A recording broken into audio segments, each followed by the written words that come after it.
Hello दोस्तों, कैसे हो? मैं प्रदीप सिंह का आपका नरका कोचिंग क्लास में आपका स्वागत है। तो इस वीडियो में हम क्या पढ़ेंगे? इस वीडियो में हम टाइप्स ऑफ एसिड पढ़ेंगे, यानी अम्ल के प्रकार पढ़ेंगे। तो दोस्तों, पिछली वाली वीडियो में मैंने एसिड के बारे में बताया था कि एसिड क्या होता है, विद प्रैक्टिकल के साथ बताया था। तो आप उस वीडियो को देख सकते हैं दोस्तों। तो देखिए दोस्तों, जो एसिड होते हैं उसके कितने प्रकार होते हैं दोस्तों।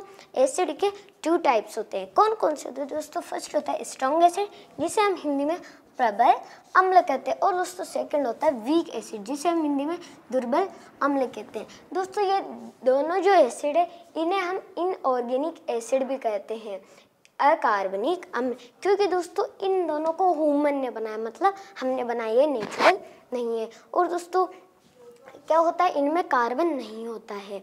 ओके, तो चलो वीडियो को बना के इसी तरीके से स्टार्ट भी कर लेते हैं। तो दोस्तों स्ट्रॉन्ग एसिड पढ़ेंगे हम सबसे पहले, प्रबल अम्ल। तो दोस्तों प्रबल अम्ल कौन कौन से एसिड आते हैं मैं आपको बताता हूँ। दोस्तों प्रबल अम्ल में फर्स्ट आता है H2SO4, जिसे हम केमिकल नेम से बोलते हैं सल्फरिक एसिड। क्या बोलते हैं दोस्तों? Sulphuric acid. और दोस्तों इसे हम किंग ऑफ एसिड भी कहते हैं, किंग ऑफ एसिड। क्योंकि दोस्तों जैसे कि अभी जो फलों का राजा होता है वो कौन होता है? मैंगो होता है। और दालों का राजा कौन होता है? चना होता है। वैसे ही अम्लों का राजा कौन होता है? H2SO4। तो ये भी आपको ध्यान रखना है दोस्तों। एंड दोस्तों सेकंड है HCl, जिसका केमिकल नेम है दोस्तों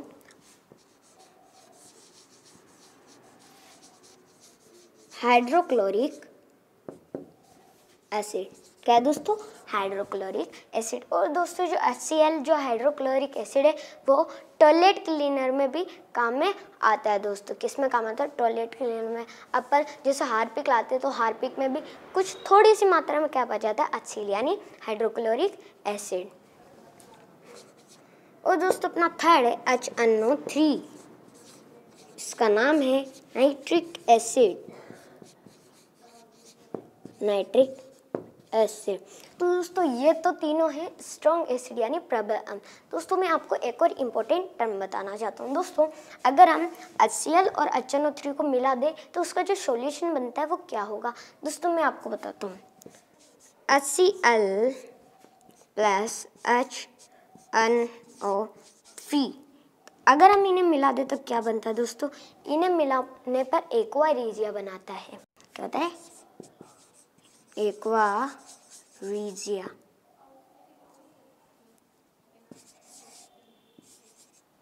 एक्वा रीजिया। और दूसरा जो एक्वा रीजिया होता है वो आपको देखने को मिलता होगा। देखिए मैं आपको बताता हूँ। पहले तो जो HCl और HNO3 को हम कितने बार डालेंगे? जो HCl होता है उससे तो हम 3 बार डालेंगे और HNO3 को 1 बार, यानी इसका जो रेशो होगा यानी जो अनुपात होगा वो कितना होगा?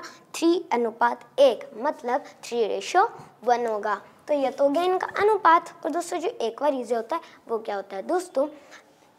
जो एक्वा रीजिया होता है वो सोना या सिल्वर, मतलब जो चांदी और जो सोना है इन जैसे कठोर धातु को भी ये एक्वा रीजिया क्या करता है? पिघला देता है दोस्तों। अब देखिए दोस्तों, एक्वा रीजिया एक तो गोल्ड को एंड सिल्वर को, ओके, इन दोनों को ये क्या करता है? इन दोनों जो कठोर धातु इन दोनों को भी ये पिघला देता है दोस्तों।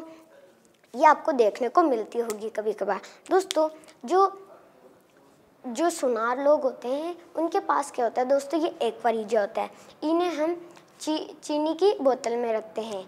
किसकी बोतल में? सॉरी, चीनी की कटोरी में रखते हैं। तो दोस्तों जैसे इस एक्वा रीजिया को चीनी की कटोरी में डालते हैं और फिर जैसे ही अगर कोई गोल्ड और या सिल्वर है उससे अगर वो ख़राब हो जाता है, या गोल्ड पे अगर खाट आ जाता है, मतलब वो ख़राब हो जाता है, अच्छा नहीं लगता वो, और सिल्वर पे थोड़े थोड़े काला काला हो जाता है, तो हम वो जो सुनार होते हैं वो क्या करते हैं?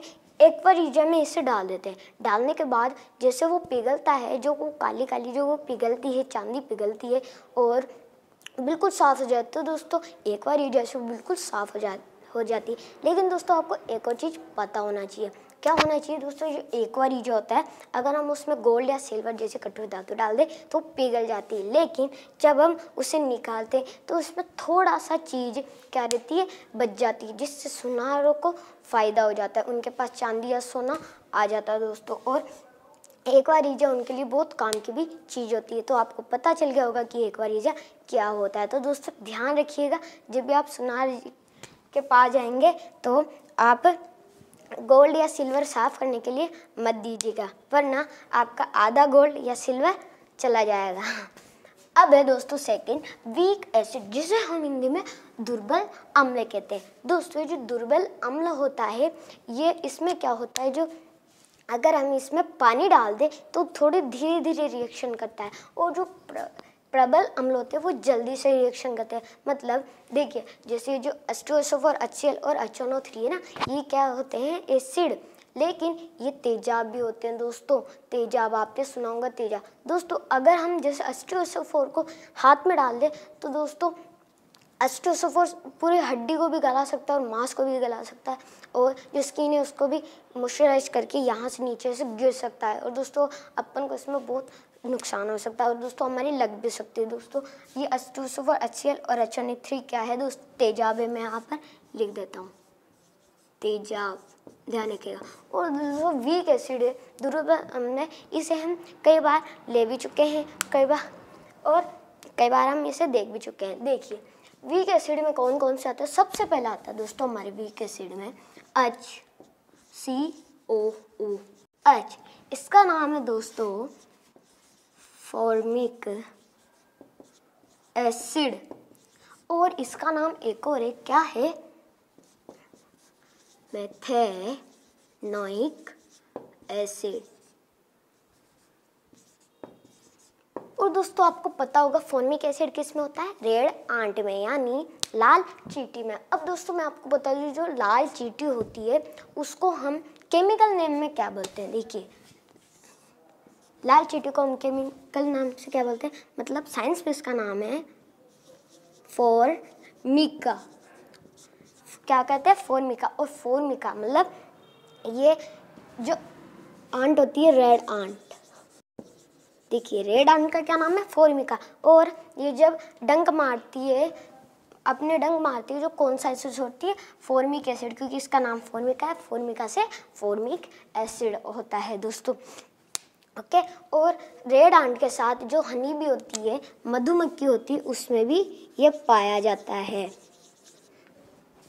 हनी बी को भी फॉर्मिका ही कहते हैं दोस्तों। हनी बी में भी HCOOH यानी फॉर्मिक एसिड पाया जाता है। अब दोस्तों अब मैं आपको बताता हूँ कि H2SO4 और HCOOH में क्या अंतर है, मतलब स्ट्रॉन्ग एसिड और वीक एसिड में क्या अंतर है। दोस्तों जैसा कि मैंने बताया, स्ट्रॉन्ग एसिड में ये बिल्कुल तेजाब होते हैं, बहुत तेज रिएक्शन करते हैं। अगर हम इसे हाथ में डालें तो ये यहाँ पर पूरा खड्डा करके नीचे गिर सकता है और हमारे बहुत जलन हो सकती है दोस्तों।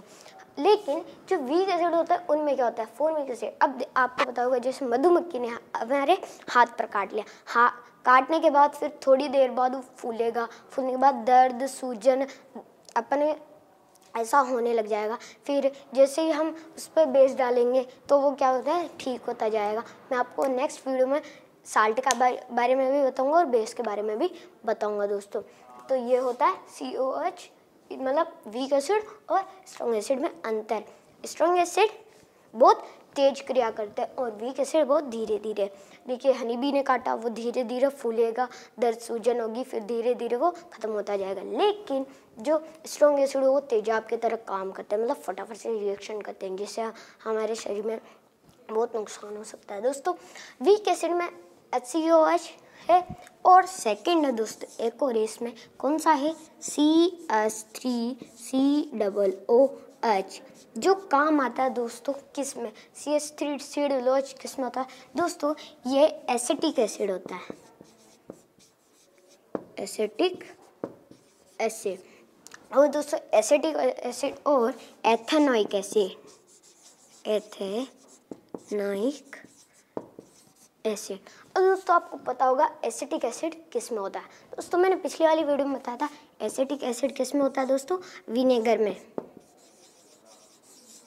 मैंने आपको प्रैक्टिकल के साथ बताया था कि विनेगर पानी जैसा होता है, लेकिन ये इसमें अलग ही होता है। और दोस्तों विनेगर, और दोस्तों आपको पता होना चाहिए जो विनेगर है उसे हम हिंदी में क्या बोलते हैं दोस्तों, इसे हम हिंदी में सिरका कहते हैं। क्या कहते हैं इसे? सिरका।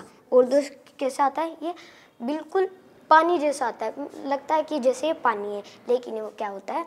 विनेगर होता है। दोस्तों ये तो था CH3 COOH यानी एथेनोइक एसिड और विनेगर। विनेगर आपको देखने को मिलता होगा दोस्तों, जो अचार होता है उसमें जो ऊपर का तेल होता है, मतलब वो क्या होता है?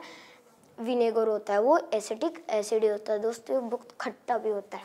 तो दोस्तों मैंने आपको बताया था कि एसिड क्या होता है? खट्टे। दोस्तों कोई भी जो खट्टी चीज़ होती है वही क्या होती है? एसिड होती है। ओके दोस्तों, तो आपने पढ़ा स्ट्रॉन्ग एसिड, प्रबल एस्टोसोफर, sulphuric acid, king of acid कहते हैं इसे। और ये तेजाब जैसे होते हैं तीनों। HCl hydrochloric acid, HNO3 nitric acid. HCl और HNO3 को मिला दे तो एक्वारिजा बनता है। और इनका HCl और HNO3 का अनुपात 3:1 यानी 3:1 होता है। और एक बार ये किस में काम आता है? गोल्ड और सिल्वर को, इन जैसी कठोर धातुओं को पिघलाने में काम आता है। ओके। और दोस्तों स्ट्रॉन्ग एसिड और वीक एसिड यानी प्रबल अम्ल और दुर्बल अम्ल क्या होते हैं? इनऑर्गेनिक एसिड यानी अकार्बनिक अम्ल होते हैं, मतलब इनमें कार्बन नहीं होता। दोस्तों वीक एसिड में HCOH यानी फॉर्मिक एसिड होता है। और फॉर्मिक एसिड आपको पता होगा रेड आयन का क्या होता है केमिकल नेम, मतलब साइंस में नेम क्या होता है? फॉर्मिका। और हनी में भी यही होता है दोस्तों। मेथेनिक एसिड भी इसमें ही होता है। और दोस्तों CH3 COOH एसिटिक एसिड में होता है। और एसिटिक एसिड हम किसको कहते हैं? विनेगर यानी सिरका को कहते हैं। और एथेनोइक एसिड को कहते हैं। तो उम्मीद करता हूँ आपको ये समझ में आ गई होगी, स्ट्रॉन्ग एसिड और वीक एसिड। तो दोस्तों आज का हमारा मोटो है स्वस्थ रहिए, स्वस्थ शरीर में ही स्वस्थ मस्तिष्क का निवास होता है। तो दोस्तों अगर आपको हमारी वीडियो अच्छी लगी तो वीडियो को लाइक करिएगा, शेयर करिएगा और सब्सक्राइब करना ना भूलें। Thank you, bye bye.